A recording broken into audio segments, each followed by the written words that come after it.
Assalamualaikum warahmatullahi wabarakatuh. Selamat malam. Salam adil dan lestari. Masih sama Periansa, hari ini kita akan membahas tentang yang namanya cukil. Kalian sudah tahu cukil seperti apa? Nah, di video ini kita akan membahas yang namanya print cukil. Kali ini saya tidak sendiri, saya ditemani oleh pakarnya. Di sini di Walhi ini biasa disebut Mas Momo. Kita sambut, ini dia Mas Momo. Hai Mas Momo. Mas Momo ke sini dong. Oke, di samping saya sudah ada Mas Momo. Kalian kalau pengen tahu tentang Mas Momo ini nanti kalian bisa chat di IG-nya. Kalian lihat aja Instagramnya Momo apa gitu Mas? Momo Kribo ya. Nanti kalian teman-teman silakan di follow dan tanya-tanya. Mas, di sini saya mau nanya-nanya nih tentang cukil ini nih Mas. Kalau sebenarnya cukil ini tuh udah lama nggak sih diperkenalkan di Indonesia ini? Sebenarnya kalau sejarah cukil sendiri sih, cukil itu sebenarnya sablon cetak tertua.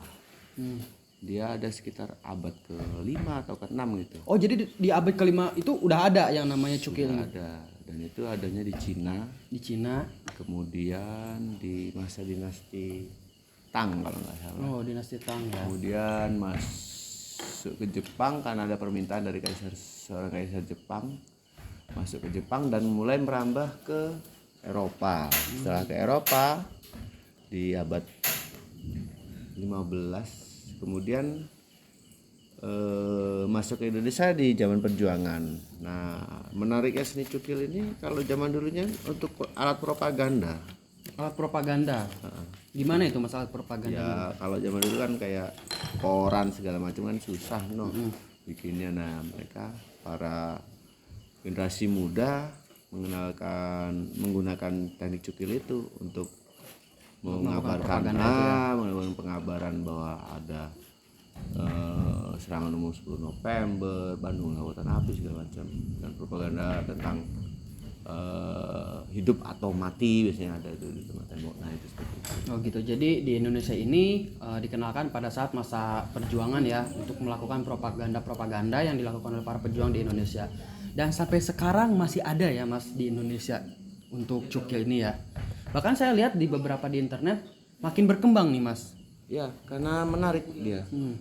Kita semuanya adalah handmade, dibuat ya? sendiri, dicukil sendiri, disablon sendiri, dan yang menariknya lagi melatih otak kanan kiri kita. Melatih otak kanan kiri kita. Kenapa tuh Mas bisa melatih otak kanan kiri kita tuh? Ya kalau tulisannya jelas dibalik. Oh, jadi membuatnya itu tulisannya kebalik ya? Ya begitu. Sistem stempel jadi. Sistem stempel ya. Nah Mas, untuk cukil ini tuh kira-kira apa aja sih alat-alat yang diperlukan untuk membuat seni cukil ini? Sebenarnya sebagian umumnya ada 3 alat saja sih. 3 alat aja. Apa aja tuh Mas? V, U, dan alat pemotong yang bentuknya miring atau lurus. Oh ini pisaunya ya Mas ya? Ini yang V. Nah, ini untuk menggaris biasanya. Kemudian U itu biasanya ada yang untuk lingkaran kecil, U kecil, ada yang U sedang, ada yang U besar. Itu biasanya untuk membersihkan atau membuat efek cahaya. Kemudian ini V ini biasanya untuk garis-garis yang rumit. Untuk garis-garis yang rumit Ya, seperti itu. Jadi teman-teman bisa dilihat ini adalah alat untuk melakukan cukil. Ini seperti bentuk pahat ya Mas kalau saya lihat. Cuman ini bentuknya kecil-kecil dan tipis. Dan bentuknya ini rupa-rupa. Ini ada yang berbentuk V jadi bentuknya kayak gini, terus ada yang huruf U, bahkan ada yang kayak gini. Ini memiliki fungsinya masing-masing ya Mas. Nah, ini juga ada yang lurus. Ini mirip banget sama pahat yang biasa kita gunakan ya. Ini beda-beda ya Mas fungsinya ya Mas. Sangat beda. Tadi yang P ini untuk membuat garis ya Mas. Terus yang U untuk membuat lingkaran. Terus ada yang buat motong. Jadi fungsinya ini beda-beda, makanya alatnya ini macam-macam bentuknya. Selain pisau ini apalagi itu Mas? Kemudian ada namanya papan MDF. Papan MDF. Papan MDF ya Mas ya. Jadi papan daur ulang. Papan daur ulang. Cuma dia tidak beda sama GRC ataupun apa. Beda sama gears ya. Terus yang paling mahal karet linen dia. Karet linen yang paling mahal bahan. ya. Maksudnya media yang buat dicukil itu karet linen ya. Dan itu sangat mudah untuk nyukilnya dan detail biasanya pakai itu. Mudah itu karena dia terbuat dari karetnya ya mas. Mas kalau boleh tahu kenapa sih harus menggunakan papan MDF? Bisa nggak kira-kira pakai papan-papan yang lain, misalnya pakai triplek atau pakai kayu misalnya kayak gini nih mas? Kalau kayu masih bisa, cuman natahnya nyukilnya kesusahan. Jadi kita harus pakai alat. Kalau triplek itu ada serat-seratnya di dalamnya. Oh. Jadi nggak bisa rapi kayak gini, nggak bisa rapi untuk garis gini. Jadi serabut gitu. Oke. Nah, kalau papan bisa tapi harus pakai alat. Berarti selain menggunakan papan MDF sama karet lino ini, ternyata bisa menggunakan kayu. Cuman kalau pakai kayu itu karena teksturnya keras, jadi harus pakai alat lagi untuk mencukilnya.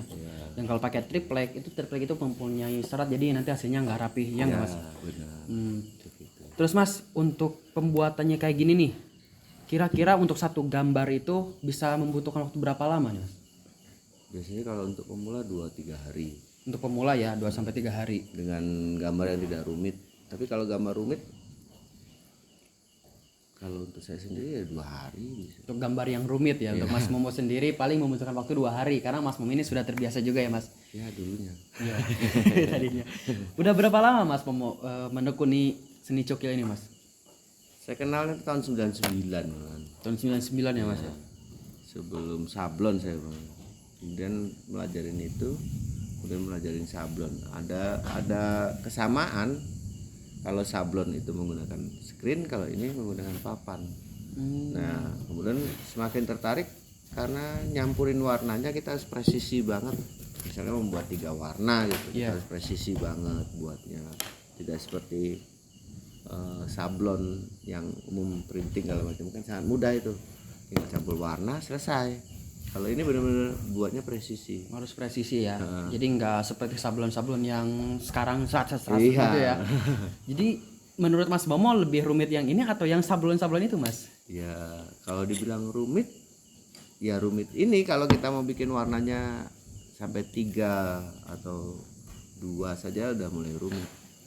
Tapi ada seninya sendiri. Jadi garis-garisnya tidak rapi segala macam. Oke. Kemudian ada pola sendiri, biasanya ada pola cukilan kecil. Nah itu yang menandakan dia sablon cukil. Kalau dilihat di gambar-gambar itu sablon cukil ada polanya sendiri. Jadi memiliki pola khusus tersendiri ya dibandingkan pola sablon yang cuman misalnya garis doang gitu. Iya. Kalau misalnya cukil ini ada pola-pola yang lainnya teman-teman. Jadi beda kelihatannya kalau misalnya yang sablon biasa sama yang cukil ini. Ada juga yang terbaru tuh desainnya sablon cukil tapi menggunakan sablon printing. Oh, ada Nah, juga ya. tapi itu beda nanti di bahan tintanya. Oh, bahan tinta. Tintanya ini sama nggak sih Mas sama sablon-sablon yang biasanya kayak gitu? Kalau sablon biasanya ada campuran karetnya atau rubber.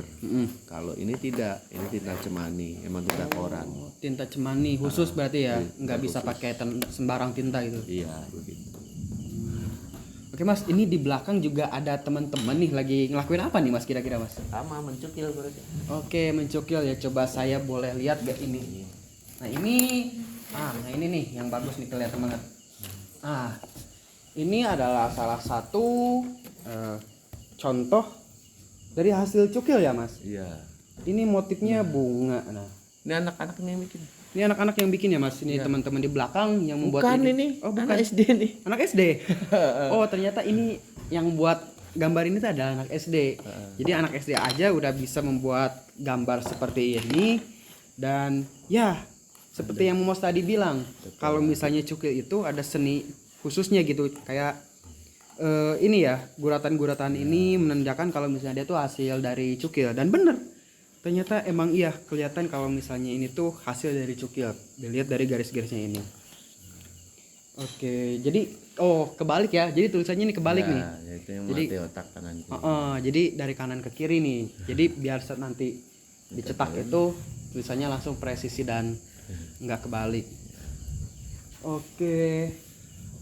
Oke Mas, ini kalau misalnya teman-teman nih yang nonton video ini kalau mau belajar buat bikin cukil ini, belajarnya kemana nih Mas? Bisa langsung ke Akademi Ekologi Walhi di Caringin. Oh, jadi nanti teman-teman bisa datang ke Akademi Ekologi Walhi yang ada di Caringin. Nanti alamat lengkapnya saya ketik di bawah ya.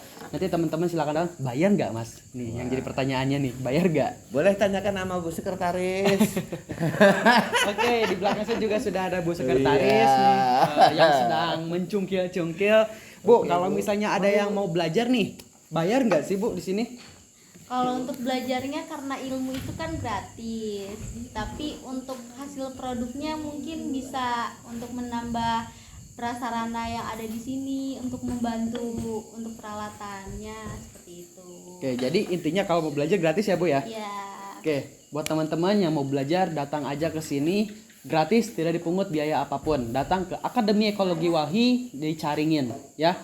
Oke, teman-teman, mungkin cuman itu aja tampilan dari video ini. Kurang lebihnya mohon maaf. Terima kasih. Sampai berjumpa di sini. Salam adil dan lestari. Assalamualaikum. Lestari.